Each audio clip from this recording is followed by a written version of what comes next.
Best quotes by Robert Kiyosaki.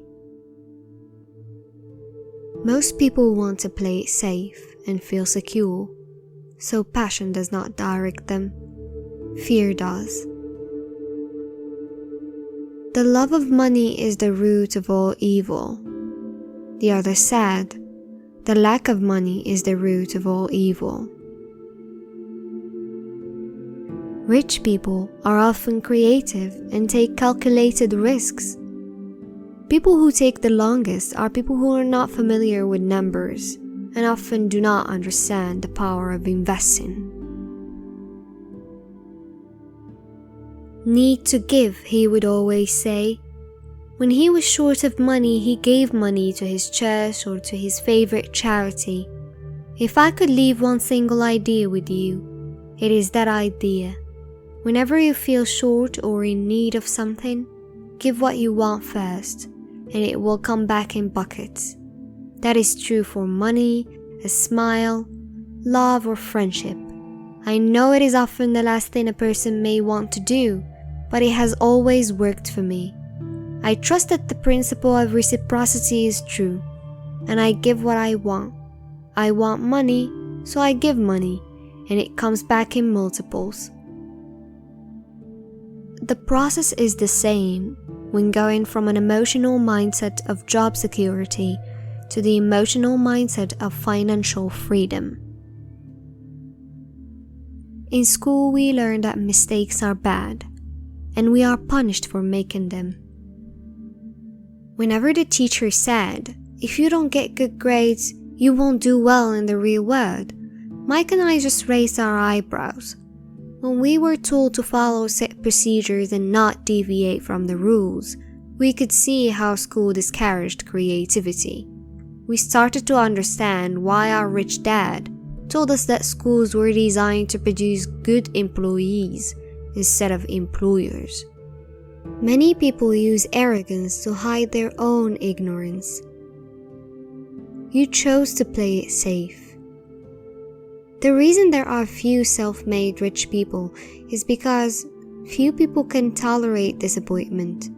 Instead of learning to face disappointment, they spend their lives avoiding it.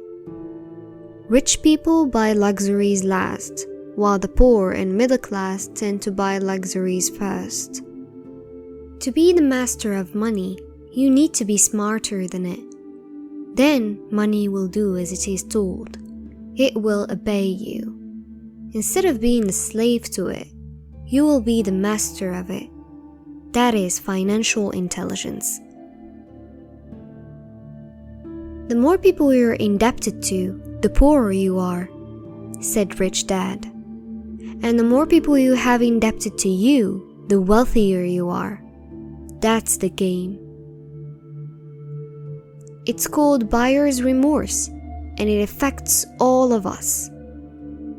If a young couple would put more money into their asset column early on, their later years would be easier. Their assets would have grown and would be available to help cover expenses. All too often, a house only serves as a vehicle for incurring a home equity loan to pay for mounting expenses. When you know you are ignorant in a subject, start educating yourself.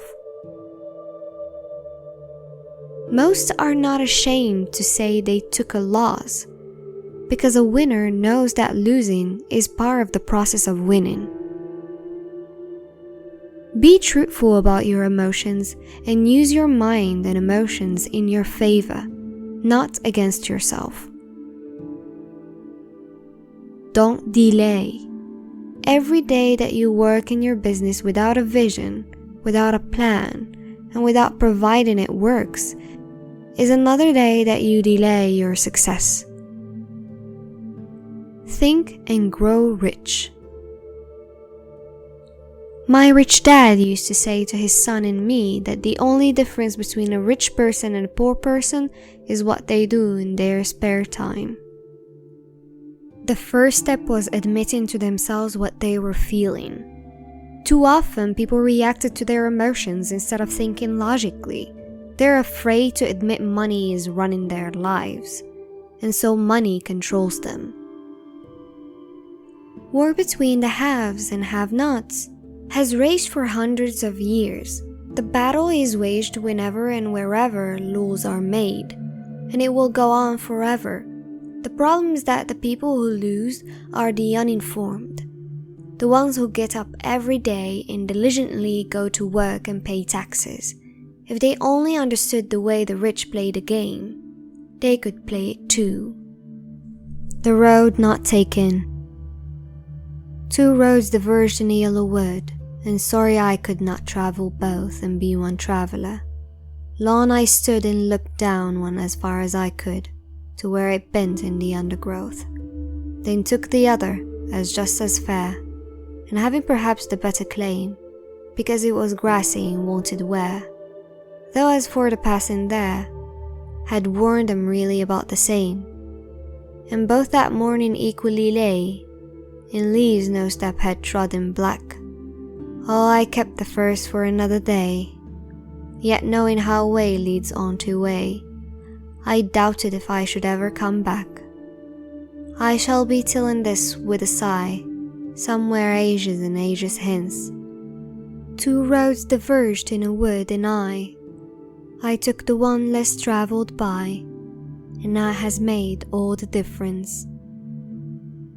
When I first came out with my first book, If You Want to Be Rich and Happy, Don't Go to School, a publisher suggested I should change the title to The Economics of Education. I told the publisher that with that title, I would sell 2 books, one to my family and one to my best friend. The problem is, they would expect it for free.